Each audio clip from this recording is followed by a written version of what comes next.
Good morning, everybody. A huge and enormous welcome to my studio down here in Dorset on the south coast of England. My name is Ali Board and this is Technique Tuesday. It's fabulous to have you all here. Thank you very much. I can see that there are lots of people joining me live this morning, which is brilliant. Thank you very much. But you might be watching me on catch up too. However it is that you are accessing this broadcast, you're very welcome indeed, and I appreciate your support enormously. A bit of housekeeping to do first thing, but we are going to be talking about tone today, and I will try to navigate us through some of the technical aspects to do with tone, also sometimes called value, but I'll get to that in a second. And I'm going to give you some exercises to do aimed at watercolor, but they can be done in any media at all. I'll talk about some of the other media as well. And we're going to talk about animal portraits and how we need to think about tone, as well as a couple of other things for those animals that we want to get down on paper. Now, if you are joining me live, there is a little chat window on YouTube, which you are very welcome to take part in.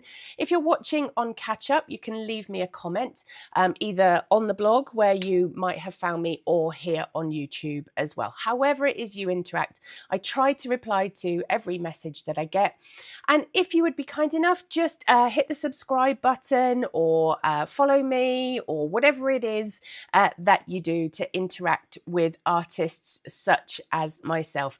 We're really grateful for it, because in a world where it's very difficult to reach the audience that we want to speak to, every like and subscribe and all of those kind of things are much appreciated.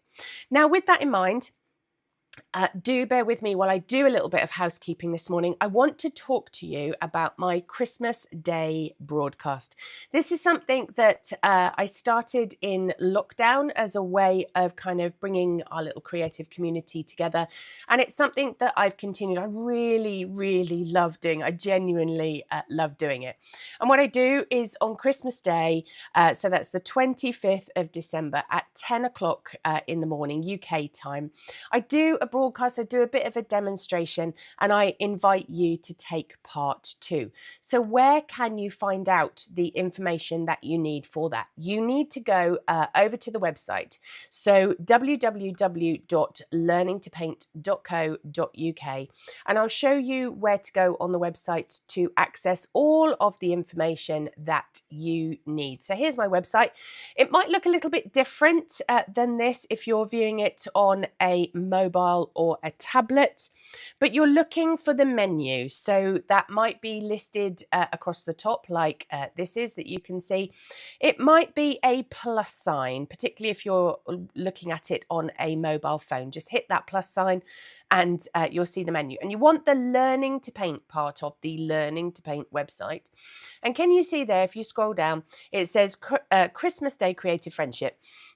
So click onto that, and you will get all of the information that you need. So what I'll be doing is I'm going to share a really simple project with you. We'll kind of catch up with each other. We'll wish each other a happy Christmas if that's what you're celebrating on that day. You might not be. And I will encourage you to do a project. Now, the whole point of this is to build up a community. So I will be encouraging you to create what's known as an ATC, an artist trading card.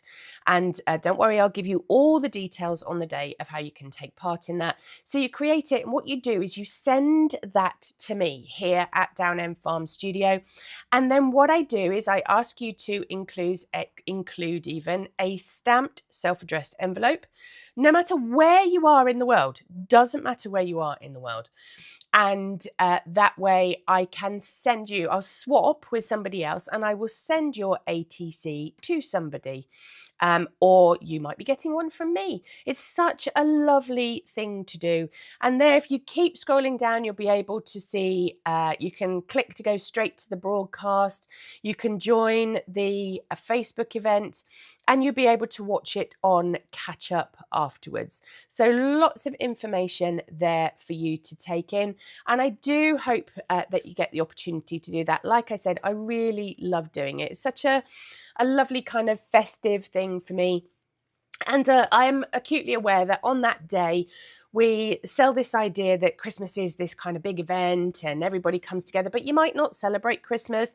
It might not be a thing for you. You might be in a room full of people and still feel a little bit isolated. So join me on that day. We'll have a good old natter and a chinwag, and I'll do my usual crazy commentary, but we'll make some things along the way. Now, I've got some people to say hello to. I do this because we're live, and I'm going to come back to that person. So Anne, good morning. Hilary, Ali D, who else we got? Maureen, Rod, Barbara, Simone, Joe.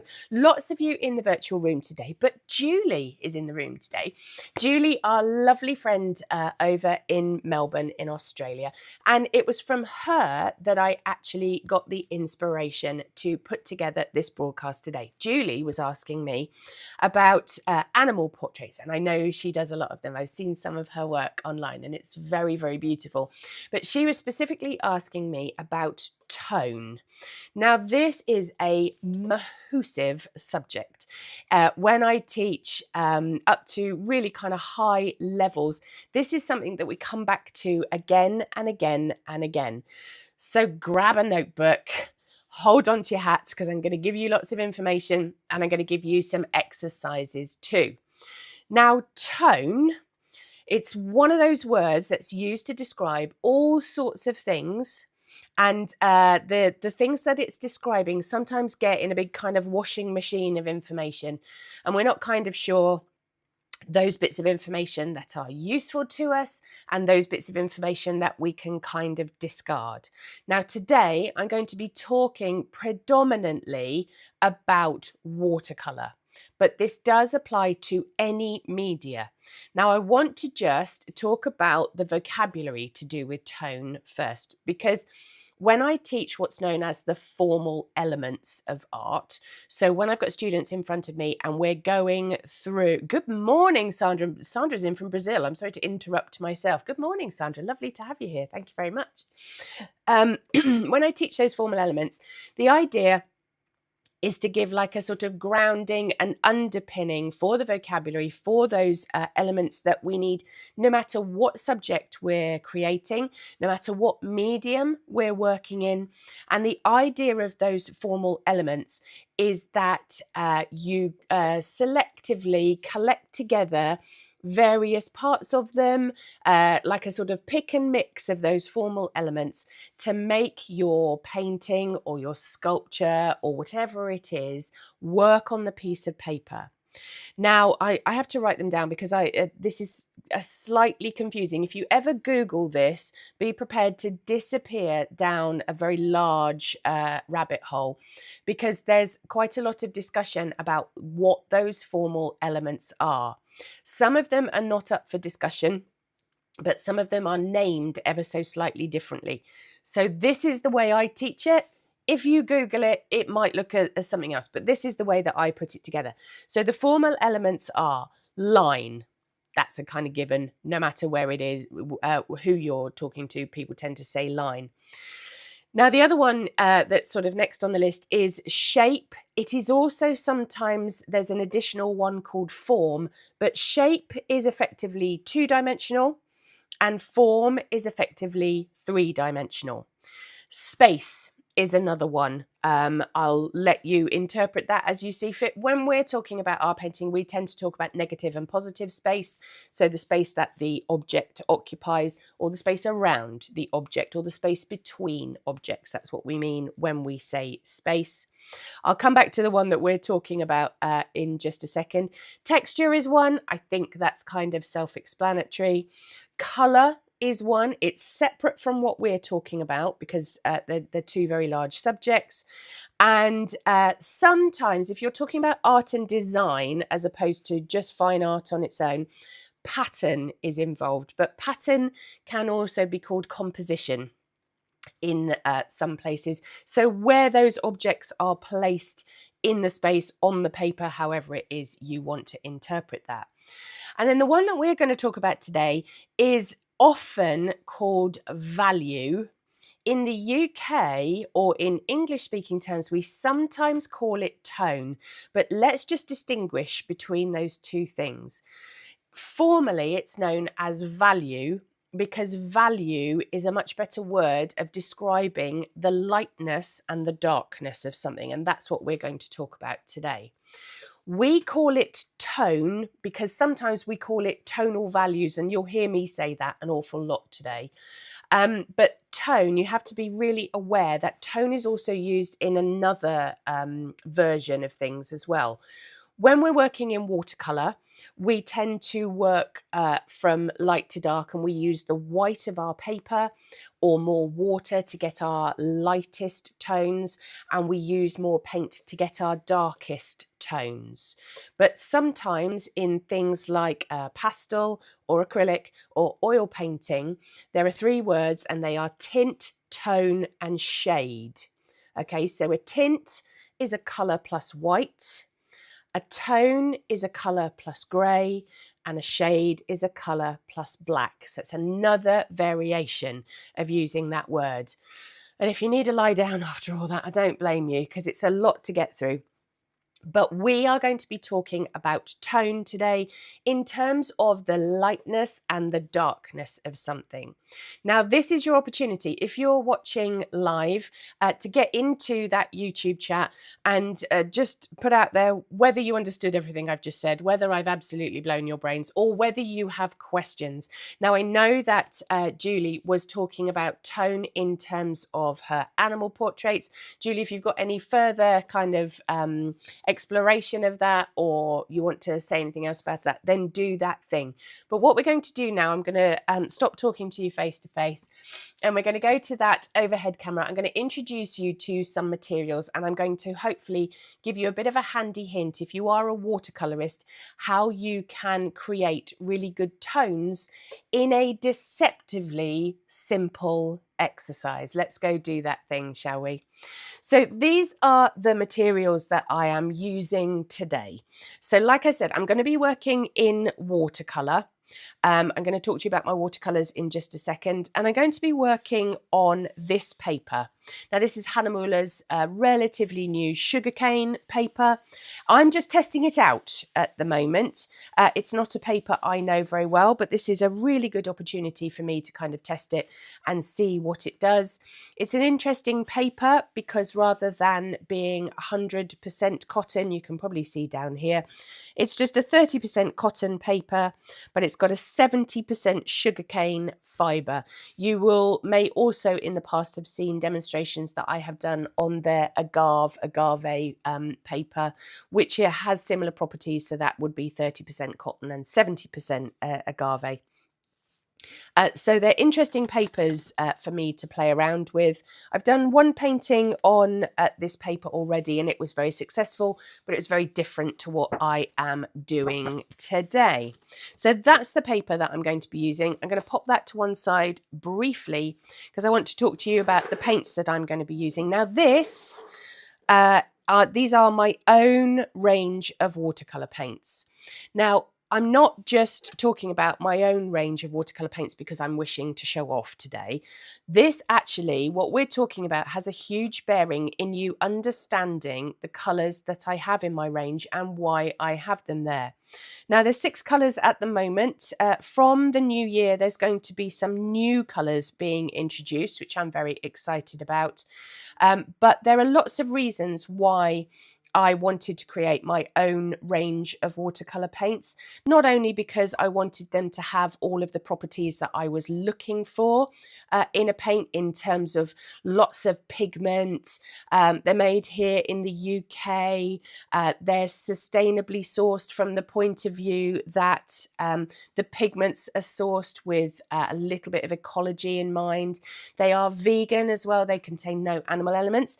But the other thing, from a painting point of view, the reason that I love them so much is that they have a high tonal range. What does that mean? That means, oh, sorry, I'm just going to interrupt myself. Good morning, Pamela. Good morning, Bella. Lovely to have you. She's saying first time here. Hello, lovely to have you with us. Thank you ever so much for joining us. Great to have you here. Lovely to say hello to new people. Thank you very much. Now, that high tonal range that I'm talking about means that if I use any of these colours, I can get a very soft colour, a very subtle colour by mixing lots of water, all the way through to a very rich colour. Now, why does that matter? It matters because it means that the paint is doing the hard work for me.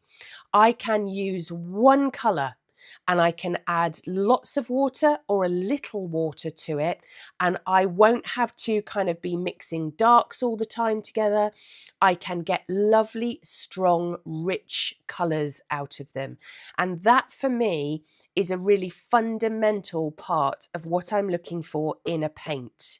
Now, there are always going to be colours that give you better tonal ranges than others. So yellow is quite a tricky one to get a vast tonal range out of because it is a pale colour, let's face it. But if you can choose a yellow like Bees Gold, for example, not only will I have a very strong yellow, but I'll be able to get a very subtle colour too. And lovely Sally is saying that she uses my paints all the time. Thank you, Sally. Gold star, go to the top of the class. Marvellous. Thank you very much.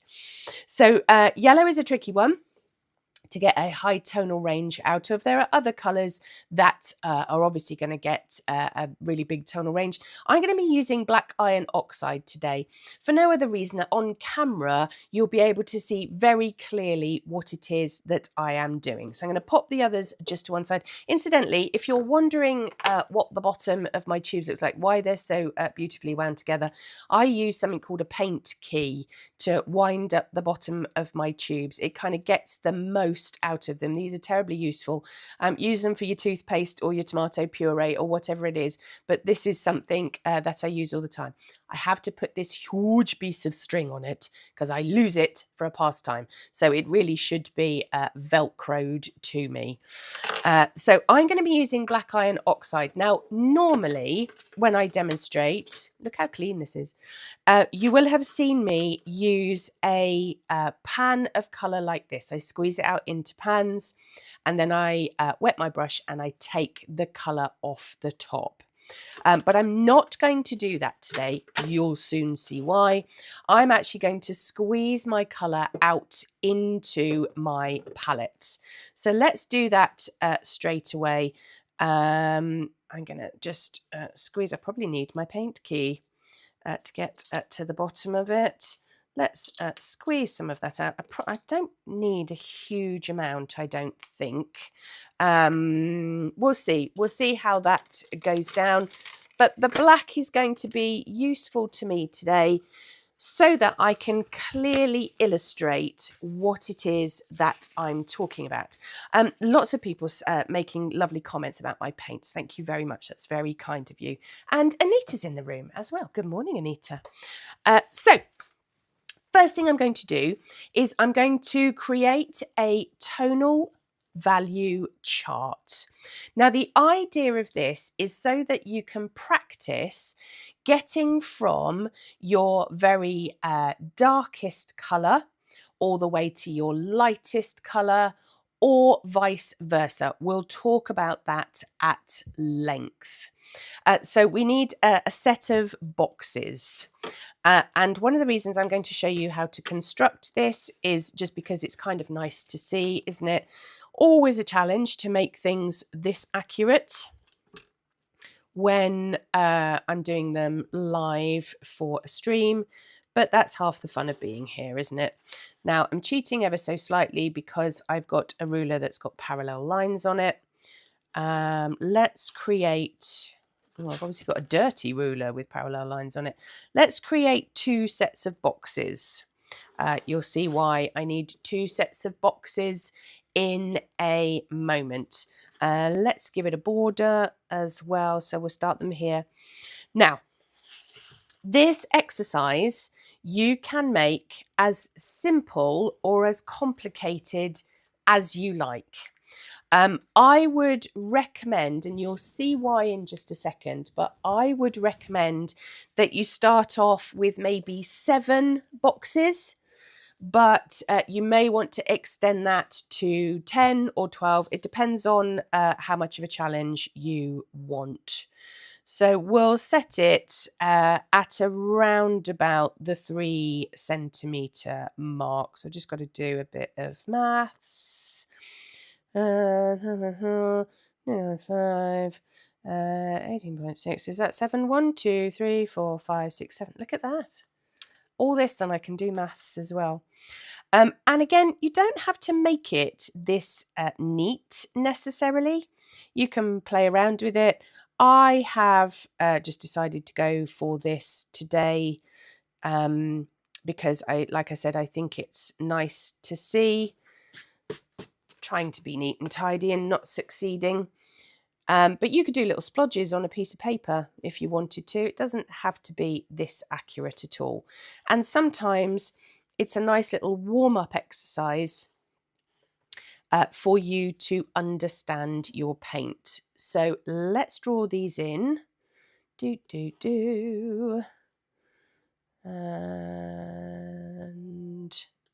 there we go. 1, 2, 3, 4, 5, 6, 7. Marvelous. Okay, so the idea of this is that you're going to start in the first row, you're going to start with the very darkest version of your paint, the very kind of deepest, richest version. And then you're going to add water in an attempt to get it all the way from the darkest version to the lightest version. Why are you going to do this? It's not just about kind of painting in squares.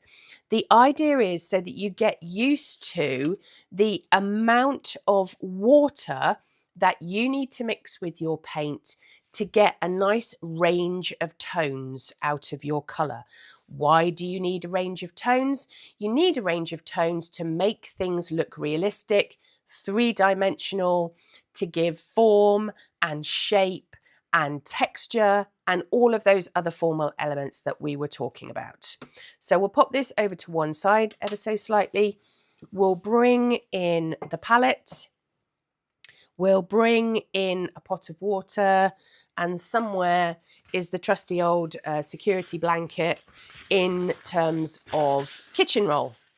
So let's just think about what brush I want to use for this as well. I've got an imitation sable here, a 6 and an 8. I think I'll use the 8 today. And so the first port of call is to make a really lovely, rich version of your paint. So clean your brush off. And this is also a brilliant, if you're just a beginner in watercolour, this is also brilliant for getting to understand the water holding properties of your brush. It's a brilliant exercise for brush loading to make sure that you've got the right amount of colour. So don't think, oh, she's painting in squares. It's not just about that. It is so much more than that. So here goes then. Here's the first one. Now that is very dark. It's quite sticky on my brush. So I'm going to add just a tiny touch of water to make it flow a little better. When you add water to a big puddle of watercolour colour, it doesn't necessarily mean you're going to make it lighter.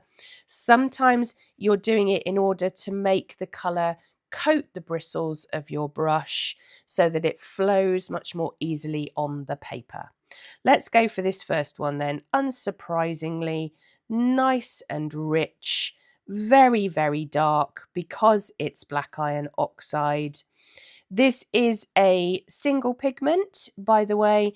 It is a pigment that granulates. You won't necessarily see its granulating properties at the moment because it's so heavily pigmented that you've got that pigment covering up all of the texture of the watercolour paper. It's kind of fully loaded, shall we say. That I don't think you can get much richer, blacker, darker, however it is that you want to describe it. So we'll call that number 1. I think you could label it in any way you like. I'm also going to write at the top black iron oxide, so that if I refer back to my chart again, I know what colour I used, because that might be useful information to me later.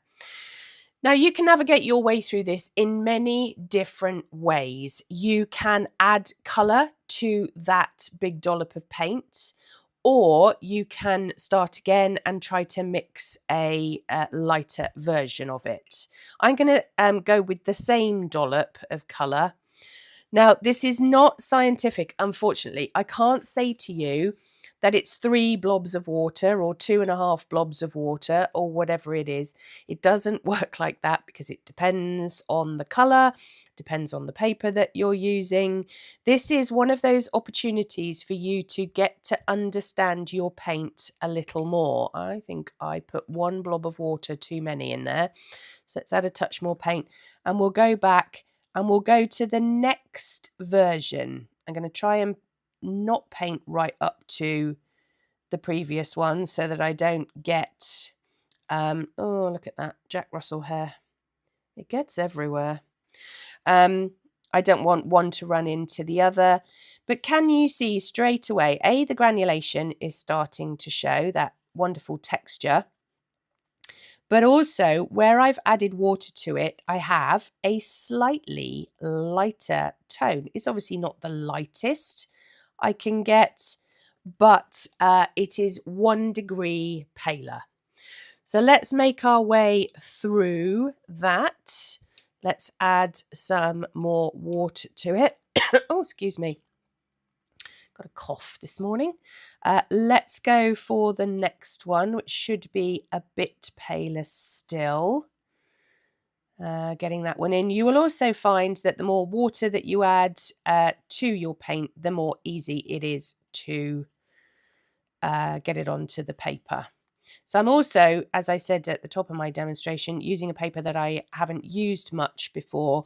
So I'm doing a bit of observation about how this paper is working as well. So it's quite interesting. Look at that. You can see the granulation really quite clearly on there.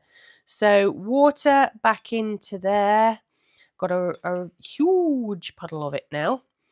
Let's go for the next one. Loaded my brush up a little bit too much. Have I made that paler? This middle section is always the slightly dodgy area. I think it is a little bit paler, not by much, but not too shabby either. Let's get this one in. You'll also notice that the paler I get, the more scrappy I get at filling it in. Now, that is too much paint now for me to be able to deduce if it's kind of getting into the right area. So I'm going to morph some of it over to a new part of my palette, and I'm going to add some water to it. That might have been a step too far. So it is, you know, if you've ever been to a class or ever followed a tutorial, there's always that thing that tutors do that's slightly frustrating when you realise that the reason that they know how much to load their brush or how much colour to put together is just down to plain old experience. And this exercise, I don't care how proficient you are at watercolour painting, I think this is a really useful exercise to revisit every now and again to understand the water properties, what your colour can do for you, what your brush can do for you, but also to get those tonal values so you get the richest version of your paint all the way through to the palest version of your paint. Let's turn that round so I'm not going crazy. Now, I think the last two are quite tricky because how pale is pale? I suppose ideally this should have 8 sections, shouldn't it? Because the lightest version of this colour is the white of the paper. But that's a controversial statement, isn't it? Oh, nearly put it in the water. There we go. I'm controlling how much is on my brush as well so that I don't get hopelessly carried away. Those are very similar, aren't they? I think this one is a little bit lighter, but they are super similar. I hadn't done too badly to there. It is a tad paler, Maybe I should have done more than 7, but we'll do this one, and then you can see. It's always nice to see how tricky it is, isn't it, when the professional's doing it?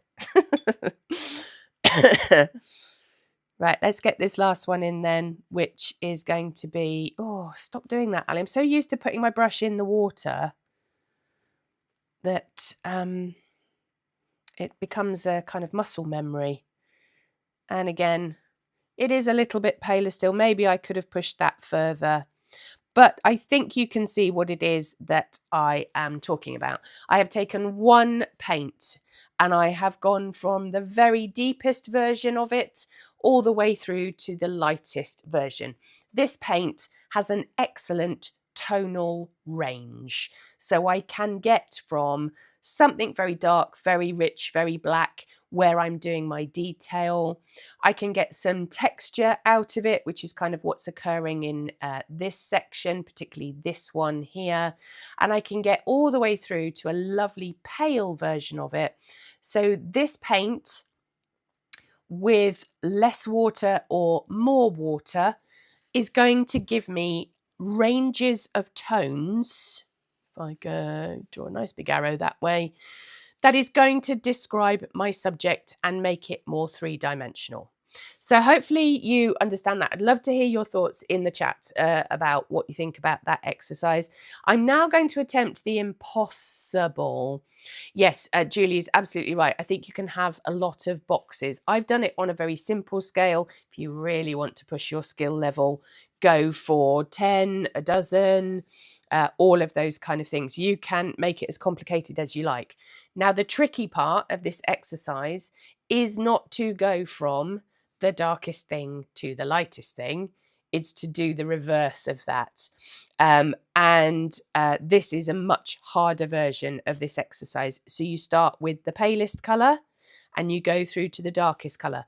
Now, the cheating version of it is that you had all of your colours mixed out ready. The non-cheating version is that you start off with your palest, which is what I've got here, and you add your kind of rich colour to it to try to go the other way. So let's just do that really quickly, really quickly. So I can, that's quite easy, isn't it? I can start with this one, which was my nice pale version, filling that box in. It's interesting as well to see it in comparison to what's above it. This is the one that should match. It should be identical, but hey, this is watercolor. It is not scientific. It's not 3 drops of this to 1 drop of the other. Doesn't work like that, sadly. I'm just going back over. Gravity is not my friend today. My board is at an angle, and so the paint is running down. So that was my palest, which is come from the same pot but is darker than... Anyway, let's go for a tiny little dab of colour into that mix, maybe a bit more of that, and that should give me my next... Ooh, maybe that's gone too far. That should give me my next version. So going in that way. Not only is this good for all of the reasons that I have described before, but it's also good for kind of getting your eye in to tonal values as well, for understanding what it is that you are looking for when you're trying to get the darks and the lights out of your colour. Those two practically identical. I didn't put enough paint in. I have a feeling that this is too big a dollop of colour. But we'll see what happens. We'll see how it goes. Okay, that is better and should be matching that one, but maybe it doesn't. You can see how much harder this version of it is. So much easier to go from dark to light than light to dark. Those 3 are all the same. Oh dear, right. I'm going to go back to this one in the hope that this is a bit richer. Yes, it is. Ridiculous. Also, I have to remind myself that these are drying, and so the colour does change between what it looks like when it's wet and what it looks like when it's dry. Those 3 are mad, aren't they? Never mind. So that's not bad, actually. Those are pretty similar. I'm quite pleased with that. Let's add some more paint to this one. And then we should be in this ballpark, shouldn't we? That's better. Let's just take a little bit off my brush because I've got a bit too much going on in there. Yes, Julie, I am a glutton for punishment. That kind of sums up what I do and how I do it in a nutshell, really. And good morning, Tina. Lovely to have you here. Let's pop that one in. Are those very similar? Now I'm going to go into my paint now because I've added a wet brush into this. This is not as rich as it was when I first squeezed it out. It is, in fact, it's not even as rich as this one. No, that's not deep enough. So let's go back to my tube of paint. You can see how, squeeze it in there, how I need to get my eye in. I'm also going to demonstrate my little paint key to you. This is such a brilliant tool. So it's got a slot on the end of it, which you can see there, which you put over the crimp when you're not doing it in a cat-handed kind of way. Let's roll that tube up, and then you can see starts to come out of the top. Slide that paint key out, and then I'll be able to deposit some nice rich paint onto my palette. I've also managed to get it all over myself as well. Par for the course. We need some more into that mix because this one wasn't working very well at all. I've cheated slightly by going back into it, but hey, my demonstration can do what I want. Right, so there's number 6. And then, of course, number 7 is the almost raw paint with just a tiny touch of water to get it to flow. And it's really sticky, this last one. So the top row where I've gone from dark to light is not too bad at all. I possibly could have done myself a favour by having more boxes. And the bottom one, going from the lightest thing to the darkest thing, I think you discount that first one, and then actually this doesn't look too bad at all. But it gives you an idea not only of what it is that you're looking for when we talk about tones, but it also shows you in terms of watercolour what it is that you need to do to your brush and to the paint itself to get that nice tonal range. Now, to get back to Julie's original question, the question was, how can I make this work in my animal portraits? So let's have a quick look at that. I'm just going to clear the decks and get rid of anything that's liquid because I have got a little bit of show and tell for you in that I've pulled some of my paintings out of the archives so that we can talk about tones, where they're useful, how you get to them, and I'll walk you through some of these paintings so that you get a better understanding. We're finishing with one that will be terribly, terribly relevant. So bear with me. Julie's just asked a question. So the next question that came to mind is knowing where to have the values tones. Julie, I'm hoping that this will answer that. But if it doesn't, do let me know in the chat. So here we've got a lovely red panda. And I needed to show the thing that I was talking about in this painting was that this red panda has sort of got beached on this branch. So you can see that the animal is kind of folded over the branch, but I need that head to stand out. I need the head to come forward. And so I was very careful where I've got the lightest part of the nose on the panda. I've got this very, very dark value next to it. I've got a shadow invariably that sort of shows that this head is in front of the legs. Here I've got a slightly darker value of the brown against the white so that we've got things kind of popping back and disappearing. Now, there's all sorts of other mechanisms as well. You can't just rely on tone to make something in an animal portrait look like it's coming forward, going back, three-dimensional, all of that kind of stuff. So another thing that we need to talk about when we talk about tone or value, we need to talk about colour and we need to talk about texture as well. So this is where this becomes kind of very evident. I put a green background on my red panda. Why have I done that? I've done that because this is a nice warm colour. The green, by comparison, is a cold colour. So this red is going to advance, come towards you, and the green is going to go away. So we're looking at colour theory as well as tone. You can't have these things in isolation. That's why you have those 7 formal elements, that you combine them in such a way to make your painting work.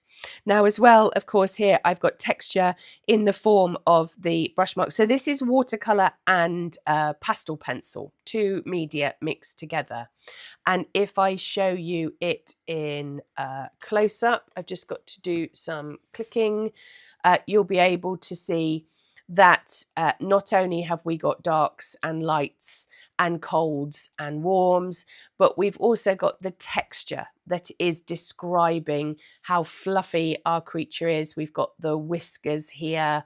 We've got the kind of the smoothness of a branch here against the fluffiness of the animal itself, and obviously a slightly paler tone against a darker tone. So can you see all of those things need to fit together like a Rubik's Cube? Let me take you through quickly some other pictures where things either perhaps haven't worked quite so well or they still need work. Now, this is a painting of my lovely dog Troy. It's not finished. It was used for a demonstration. This is also watercolor and pastel with a bit of ink in there too. And I've got some of the tones right. I've got this kind of nice warm against cold. I used a violet background again to show up the warmth in Troy's face.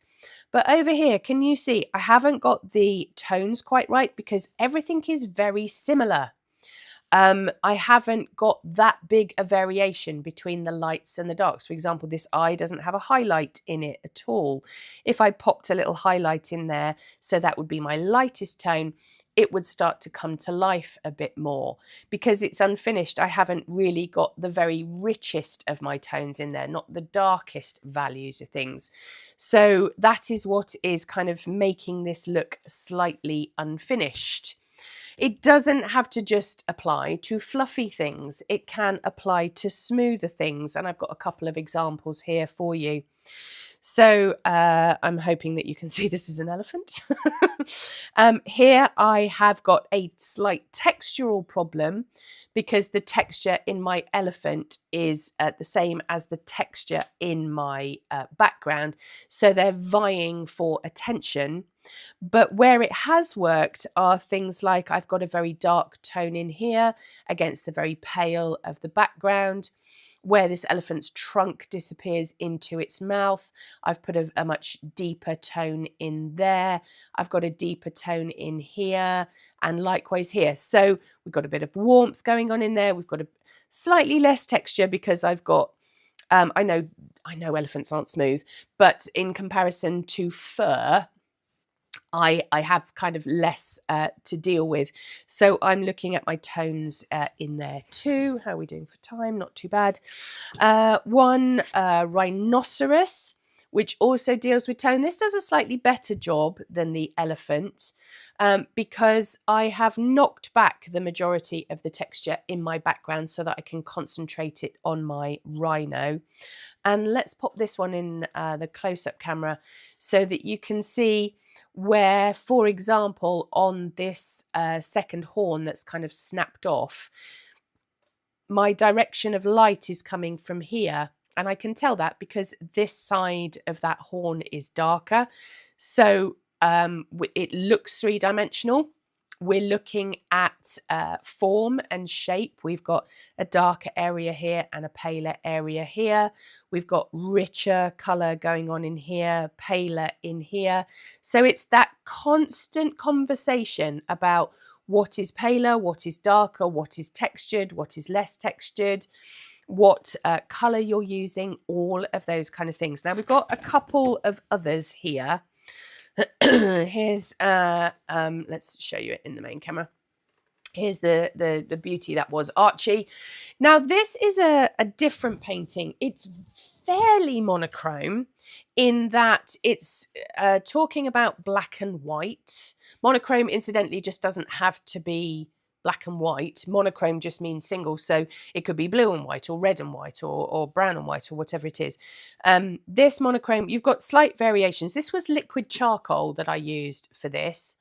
I also used some alcohol to get this dappling on Archie's neck, but it does deal with tones. So you have an almost zero tone. So the white of the paper is against the dark of the background or the dark of the neck. I've got some kind of mid-tones, some very subtle tones going on down the side of his nose to show the shaping and the form of Arch.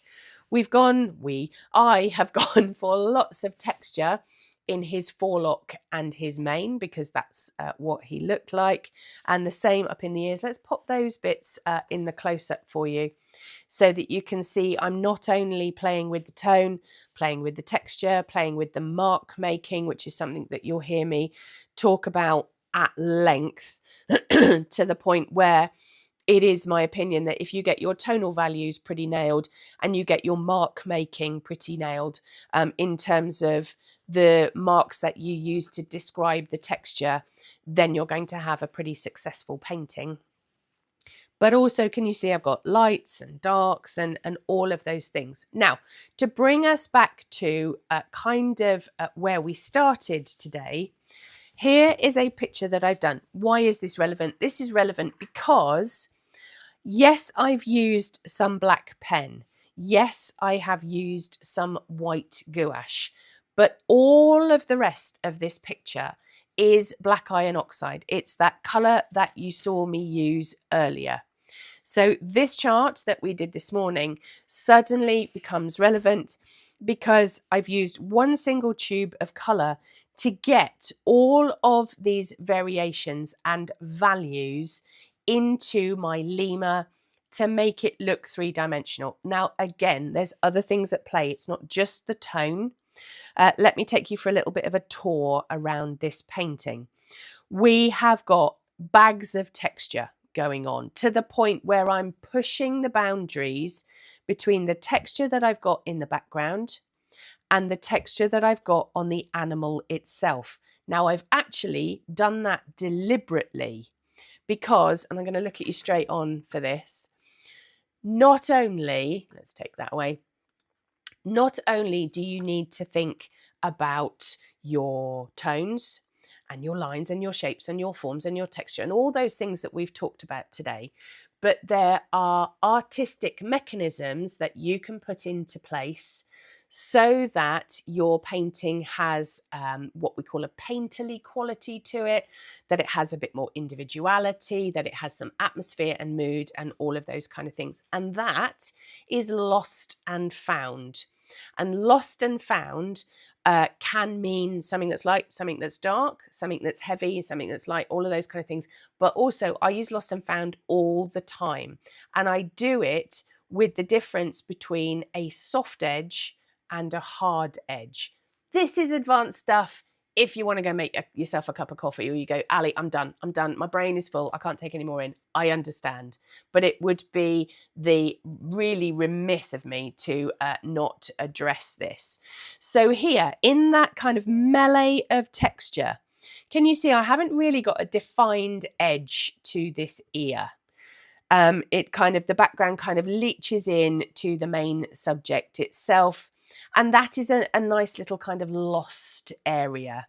And that I do that on purpose because it means that my background and my foreground start to kind of meld together. They look like they are deliberate.